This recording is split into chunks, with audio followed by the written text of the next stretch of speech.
بسم اللہ الرحمن الرحیم، السلام علیکم۔ میں ہوں وفاق نذیر۔ صنم جاوید صاحبہ کی رہائی اب تک کیوں ممکن نہیں ہو سکی، اور بہت سارے سوالات ہم کریں گے۔ صنم جاوید صاحبہ کے والد صاحب ہمارے ساتھ موجود ہیں۔ السلام علیکم سر۔ وعلیکم السلام۔ بہت شکریہ، پہلے تو آپ نے ہمارے لیے وقت نکالا۔ نہیں تو صنم جاوید صاحبہ کی رہائی اب تک ممکن نہیں ہو سکی، کیا وجوہات ہیں؟ صنم جاوید کسی بی بی کی ضد کا شکار ہے، اس لیے نہیں ہو پا رہی، اور سارا نظام جو ہے اس بی بی کے ارد گرد گھوم رہا ہے، اور وہ اس کو وکٹامائز کرنا چاہتی ہے، اور وہ چاہتی ہے کہ میں اسے توڑ دوں گی، اور وہ اس کے لیے تیار نہیں ہے، اس لیے نہیں ہو رہی۔ کب تک ایکسپیکٹ کر رہے ہیں آپ کے صنم دیکھیں جاوید جی، باہر میں آنے تو کی؟ ایکسپیکٹ ایک دن بھی اس کا جیل میں رہنا جو ہے وہ ان لیگل، غیر قانونی، غیر آئینی، بے وقوفی اور بدماشی کی آخری لمٹ ہے۔ میں تو یہ چاہتا ہوں کہ ایک منٹ بھی وہ نہ رہے، اور وہ دو ڈیٹینشن آرڈر کو سیٹ اسائیڈ ہونے کے بعد یا وڈرا ہونے کے بعد، 7 مقدموں میں ضمانت ہونے کے بعد، یا 8-9 مقدموں میں سے 2 مقدموں میں ڈسچارج ہونے کے بعد اور 7 میں ضمانت ہونے کے بعد بھی اندر ہے، تو یہ پاکستان تو کیا دنیا کی ہسٹری کی پہلی مثال ہے۔ اچھا، آپ سے کسی نے رابطہ کرنے کی کوشش نہیں کی کہ صنم کو سمجھائیں کہ اسٹیپ بیک کر لے، معاملات کیوں کر بہتری کی لے طرف آئیں؟ کیوں کر لیں اسٹیپ بیک؟ اس نے کیا کیا ہے کہ وہ اسٹیپ بیک کر لے؟ مطلب میں نہیں جو ان کا سب موقف ہے اس سے پیچھے اگر ہٹ کیوں جائیں۔ ہٹ جائے؟ اگر وہ یہ کہتی ہے کہ میں یہ سمجھتی ہوں کہ یہ بات ٹھیک ہے اور وہ بات ٹھیک ہے، تو میں اس کو کیوں فورس کروں؟ صنم جاوید سے رابطے ہوئے ہیں اس حوالے سے، یا آپ سے ہوئے ہیں؟ جی، انیشلی بہت کچھ ہوا، بہت سارا دریاؤں کے پلوں کے نیچے سے پانی گزرا ہے۔ میں نے ہر آدمی کو یہ کہا کہ میں اپنی بیٹی کو نہ تو اس کے لیے فورس کروں گا، نہ میں اس کو اس کی آئیڈیالوجی یا اس کو چینج کرنے یا اس کی پارٹی کو چینج کرنے یا اس کی جو بھی۔ جی ایکچولی تو صنم جاوید 14/12/2023 تک پی ٹی آئی کی ممبر ہی نہیں تھی، تو اب وہ اس کا کہنا یہ تھا کہ میں کیوں جھوٹا وعدہ ماں گواہ بنوں، میں کیوں یہ کہوں کہ جی فلاں کام کا مجھے علم تھا، جب مجھے علم ہی صحیح کچھ بات۔ نہیں تھا تو میں کیا کہوں گی؟ میں تو صرف ایک سوشل میڈیا ایکٹیوسٹ تھی، میں عمران خان کو سپورٹ کرتی تھی، میں تو پی ٹی آئی کی صحیح بات، بنیادی ممبر بھی نہیں تھی۔ صحیح بات۔ تو وہ کیا چھوڑے، اور کیا ان کو یہ اس سے اگر یہ مطالبہ کریں کہ جی یہ کہے کہ جی جب یہ سارا کچھ ہو رہا تھا تو میں وہاں پہ موجود تھی، میں نے یہ دیکھا، میں نے وہ دیکھا، وہ کہتی میں نے دیکھا ہی کچھ نہیں، صحیح تو بات، میں جھوٹ کیوں بولوں؟ صحیح بات۔ پھر جب وہ اب 14 وہ تو پہلے دن سے یہ اناؤنس کر رہی تھی کہ جب بھی میں اب باہر آؤں گی اور میں پی ٹی آئی کو ریگولر ممبرشپ کے طور پہ جوائن کروں گی، اور جب وہ نہیں آئی اور 14/12 کو جب اس کو آفر کی گئی پارٹی کی طرف سے ایز اے کینڈیڈیٹ آنے کے لیے، تو اس نے ایکسیپٹ کر لی۔ میرا نہیں خیال کہ اس نے ابھی تک بھی کیونکہ ابھی بیچاری پی ٹی آئی اس پوزیشن میں نہیں ہے کہ صحیح ممبرشپ بات، فارم بھروائے، ابھی بھی وہ اس کی کوئی ریگولر ممبر نہیں ہے، بس she was the candidate for the P T I, for the M N A, M P A and then senate. اس کی پارٹی نے اس کو ٹکٹ دیا، وہ کہتی ہے میری پارٹی ہے، میں اس کے ساتھ کھڑی رہوں گی اور کسی حالت میں بیک آؤٹ نہیں کروں گی۔ صنم جاوید صاحبہ اتنے عرصے سے پابند سلاسل ہیں، تو بچے ان کے کس کے پاس ہیں؟ آفاق، اس کے بچے ہمارے ساتھ ہیں، ہم نے کافی سفر کیا ہے اس کے بچوں کے حوالے سے بھی۔ اس کی بیٹی کی انیشلی بازو کا فریکچر ہو گیا تھا، اس کی جب وہ گرفتاری کو بھی صرف 2 یا 3 ہفتے ہوئے تھے، ہم 2 مہینے تک اس کی بیٹی کو اس سے ملوایا نہیں، کیونکہ وہ ہم نہیں چاہتے تھے کہ وہ کسی پریشر میں آئے۔ پھر اس کے بیٹے کی ٹانگ میں پرابلم ہو گیا، ایکسیڈنٹ ہو گیا، وہ بھی ہم نے بیئر کیا۔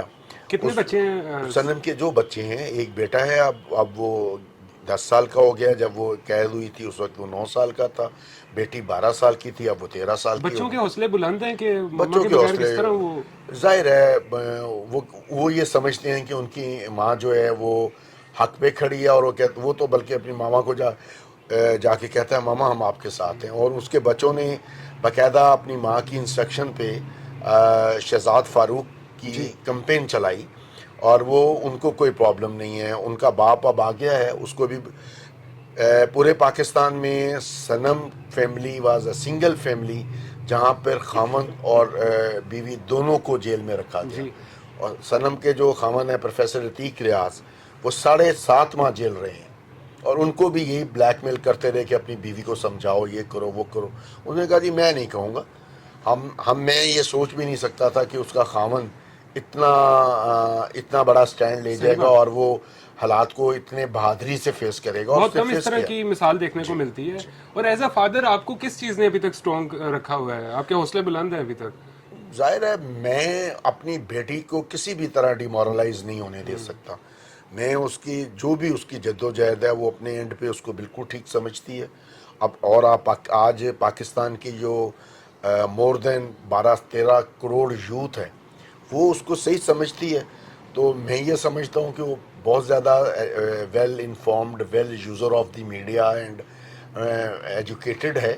اس کا نظریہ جو ہے اپنے لیڈر کے ساتھ جو اس کی کمٹمنٹ ہے، اگر وہ اس کے پوائنٹ آف ویو سے ٹھیک ہے تو مجھے کوئی ضرورت نہیں ہے کہ میں اسے کہوں کہ آپ اپنے جو خیالات ہیں اس کو میری وجہ سے چینج کرو. ہر آدمی کو سوچنے کی، عمل کرنے کی آزادی ہے. ماشاءاللہ مجھے آپ کے خیالات جان کے ویسے بڑی خوشی ہوئی. آج کل کے دور میں اس طرح کی مثال بہت کم دیکھنے کو ملتی ہے کہ فیملی کی طرف سے بھی جو ہے وہ سپورٹ پوری ہو. حالانکہ ایسے معاملے پہ آ کے اسٹیپ بیک کر لیتے ہیں لوگ، خوفزدہ ہو جاتے ہیں، لیکن ماشاءاللہ مجھے بڑی خوشی ہوئی آپ کے. ایسا نہیں ہے. بیٹیاں تو میری ساری والدین کو بہت پیاری ہوتی ہیں. میری بیٹیاں میرا پراؤڈ ہیں. میں نے کبھی بھی اپنی بیٹیوں، میں شاید وہ خوش قسمت آدمی ہوں جس کو اللہ نے 3 بیٹیاں دی ہیں. اور مجھے اس بات پہ بھی فخر ہے کہ میرے نبی کی یہ حدیث ہے کہ جس آدمی نے اپنی 3 بچیوں کی صحیح پرورش کی، ان کی مقررہ وقت پہ شادی کی اور ان کی اچھی تربیت کی، تو وہ میں قیامت کے دن میرے ساتھ ایسے جنت میں داخل ہوگا. تو میں اللہ کے نبی پہ، اللہ پہ توکل کرتا ہوں. تو مجھے فخر ہے کہ میری بیٹیوں نے کبھی میرا سر نہیں جھکنے دیا. انہوں نے کبھی کوئی ایسا کام نہیں کیا جس کی وجہ سے مجھے شرمندگی ہو. اور مجھے آج بھی یہ فخر ہے کہ وہ کسی جرم کی وجہ سے قید میں نہیں ہے، وہ اپنے نظریات کی وجہ سے قید میں ہے. اور دنیا میں جو بھی بڑی تبدیلیاں آئی ہیں اس کے لیے، خواہ وہ امام حسین کی یزید کے خلاف جنگ ہو یا کسی بھی بڑے دنیا کے بڑے لیڈر کی کسی یزید کے خلاف جنگ ہو، اس میں سفرر جو ہوتا ہے وہ جنگ میں جو حق پہ کھڑا ہوتا ہے وہی ہوتا ہے، لیکن وہ تاریخ میں زندہ رہتا ہے. صحیح بات. اور صنم نے پاکستان اور پنجاب کی جو ہسٹری ہے، اس آنے والی جو جب تک پاکستان قائم رہے گا، صنم جو ہے اس کی جدوجہد جو ہے اس کو سنہری حروف میں لکھا جائے گا کہ ایک عورت جو اپنے آپ کو، اپنے نظریات کو سچ اور حق سمجھتی تھی، اس کی وجہ سے وہ اس وقت کے تمام طاقتوروں کے سامنے کھڑی ہوگی. اور آج وہ جو تبدیلی کی علامت سمجھی جاتی ہے. تو اللہ کا کرم ہے، مجھے فخر ہے کہ میں اگر تاریخ لکھی جائے گی اور صنم کا نام اس میں سنہری حروف میں لکھا جائے گا تو میں بطور باپ اس کے ساتھ کھڑا ہوا نظر آؤں گا. صنم جاوید صاحبہ کا جو موقف ہے، اگر اس پر وہ ڈٹی رہتی ہیں تو آپ کو لگتا ہے کہ معاملات بہتری کی طرف آ جائیں گے؟ دیکھیے، جب آپ حق پہ ہو نا تو پھر یہ نہیں دیکھا جاتا کہ معاملات بہتری کی طرف. کیا امام حسین کو پتہ نہیں تھا کہ ان کی شہادت ہو جائے گی، وہ یزید کی فوجوں کے ساتھ لڑ نہیں سکتے؟ تو کیا ان کو اپنے موقف سے ہٹ جانا چاہیے تھا؟ صحیح بات. نہیں ہٹنا چاہیے تھا.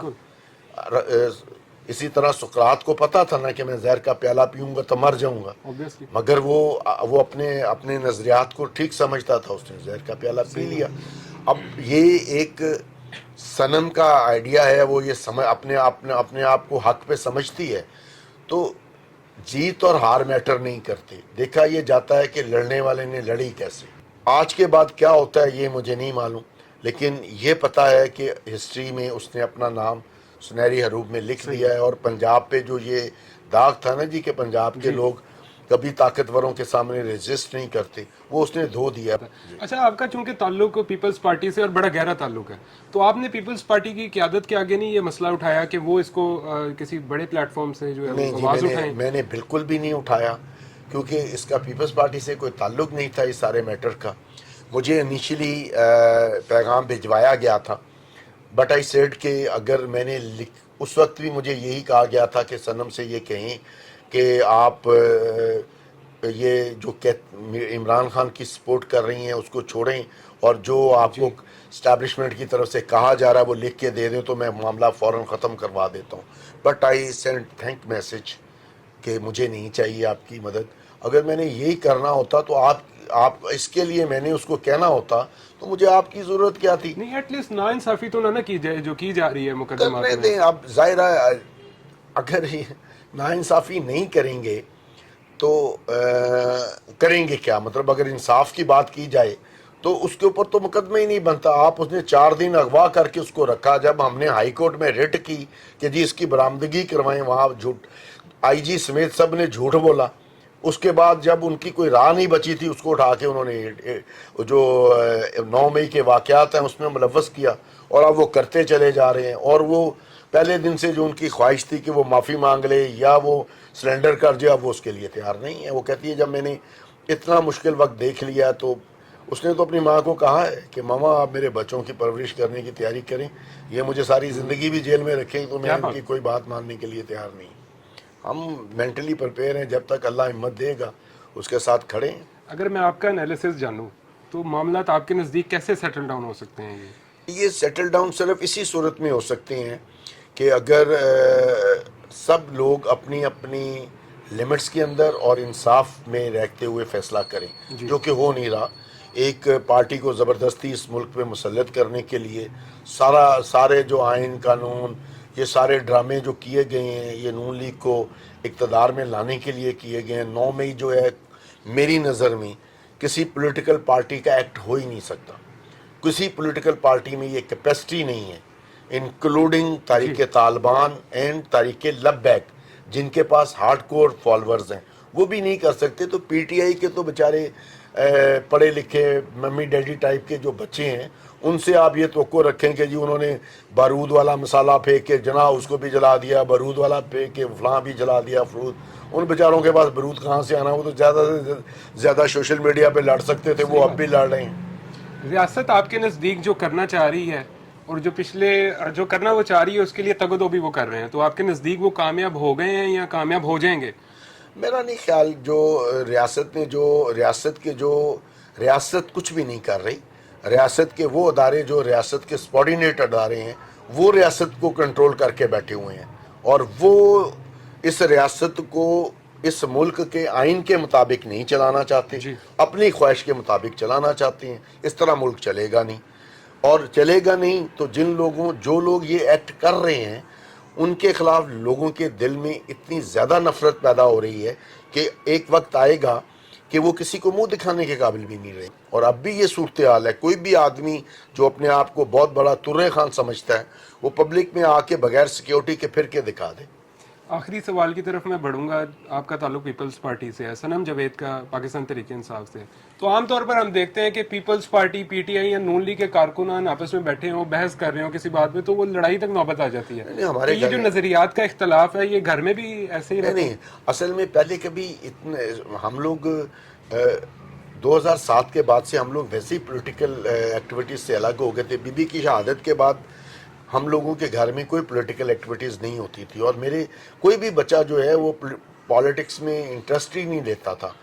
صرف جو صنم اور فلک شادی کے بعد، کیونکہ ان کے ہسبینڈس جو ہیں پڑھے لکھے ہیں دونوں کے، اور وہ پی ٹی آئی کو سپورٹ کرتے ہیں. ظاہر ہے نارملی ہمارے ملک میں یہ ٹریڈیشن ہے کہ بیویاں جو ہوتی ہیں وہ خامند کے جو نظریات ہیں ان کے ساتھ چلتی ہیں.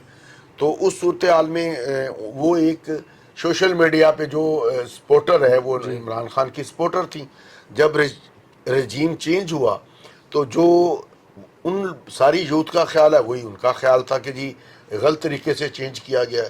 تو اس کے بعد وہ ریزسٹنس میں چلے گئے. صحیح بات. تو اب وہ ریزسٹنس میں چلے گئے ہیں تو اگر تو آپ خود ایک جنگ شروع کرتے ہیں اور تمام یعنی ملٹری اسٹیبلشمنٹ اور اس ملک کی جوڈیشل اسٹیبلشمنٹ نے اس ملک کے یوتھ کو یہ بتایا، جس میں 5 جرنل، 4 آرمی آپ کے چیف جسٹس شامل رہے، وہ لوگوں کو یہ بتاتے رہے کہ ساری سول لیڈرشپ کرپٹ ہے، صرف عمران خان ٹھیک ہے. جی. وہ بچے جو اس وقت 12 15 14 سال 15 سال کی ایج میں تھے وہ 11 12 سال یہ باتیں سنتے رہے. وہ ان لوگوں سے سنتے رہے جن کو وہ اپنا ہمدرد سمجھتے تھے. صحیح بات. مطلب میں آرمی چیف ہوں یا چیف جسٹس آف پاکستان ہوں، وہ ایک ادارے کی ایڈنٹی ہوتے ہیں. اگر وہ مجھے آرمی چیف آج بھی مجھے یہ بتائے گا کہ جی فلاں بندہ غلط ہے تو میں کہوں گا کیونکہ اس کے پاس سورسز ہیں، اس کو پتہ ہے یہ ٹھیک کہہ رہا ہے۔ اگر بچوں نے وہ آئیڈیالوجی اڈاپٹ کر لی ہے اور آپ نے ان کو یوز کیا 5th جنریشن وار کے نام پر تمام سول لیڈرشپ کے خلاف، اب وہ تمام لیڈرشپ کو کریپٹ سمجھتے ہیں اور عمران خان کو جینون لیڈر سمجھتے ہیں۔ اب آپ اگر گن پوائنٹ سے ان کو چینج کرنا چاہیں گے، نہیں ہو سکتے۔ آپ کو چاہیے کہ اگر آپ نے غلط ڈیسیژن، آپ کے پیش رووں نے غلط ڈیسیژن کیا تھا تو آپ آ کے ایڈمٹ کریں کہ ہم نے غلطی کی تھی اور اب معافی مانگیں قوم سے اور ان کو حقائق بتائیں۔ اگر آپ یہ نہیں کر سکتے تو اب جو ان کے نظریات ہیں ان کو آپ کو برداشت کرنا پڑے گا۔ پاکستان تحریک انصاف کو جو لیڈ کر رہے ہیں ان کو کیا میسج دیں گے؟ یار ظاہر ہے میرا پی ٹی آئی سے کوئی تعلق نہیں ہے، میں جو میسج معاملہ جس نہج پہ پہنچے ہوئے ہیں ان سے نکلنا بھی تو ہے نا، اس کے لیے آپ یہ تو ظاہر ہے کچھ نہ کچھ تو ان کی لیڈرشپ سوچ رہی ہوگی۔ وہ جس طرح معاملات کو لیڈ کر رہے ہیں آپ سیٹسفائی ہیں اس سے؟ نہیں، آئی ایم ناٹ سیٹسفائیڈ، کیونکہ یہ جو پولیٹیکل معاملات کا تو مجھے نہیں پتا۔ پولیٹیکل معاملات تو انہوں نے ٹائم لاس کھو دیا ہے پولیٹیکل معاملات کو سیاسی طور پہ حل کرنے کے لیے، کیونکہ ان کی جماعت کسی دوسری جماعت کے ساتھ بات چیت پولیٹیکلی کرنے کے لیے تیار نہیں ہے۔ جہاں تک لیگل معاملات ہیں ان کو بھی پراپر نہیں دیکھ پا رہے، ان کی کوئی جوائنٹ ایفرٹ نہیں ہے۔ صحیح بات۔ اس کی اگر یہ جوائنٹ ایفرٹس ہوتی تو ایک وکلا کی ٹیم بنائی جاتی جو سارے کیسز کو میرٹ پر لڑتی اور انڈیویجلز لوگ اپنی ضمانتیں نہ کروا رہے ہوتے، سب لوگ ایک ہی ڈائریکشن میں جا رہے ہوتے، نیچے سے نہیں ہوتی، اے ٹی سی سے نہ ہوتی، ہائی کورٹ سے ہو جاتی، ہائی کورٹ سے نہ ہوتی، سپریم کورٹ سے ہو جاتی۔ Why not P T I challenge the 780 cases? جب سپریم کورٹ کی آصف کھوسہ صاحب کی فل بینچ کی ایک جو فیصلہ ہے وہ موجود ہے جس میں انہوں نے ہر چیز کو کلیریفائی کیا ہوا ہے کہ کون سا ایکٹ جو ہے وہ اے ٹی سی کے پروفائل میں آتا ہے۔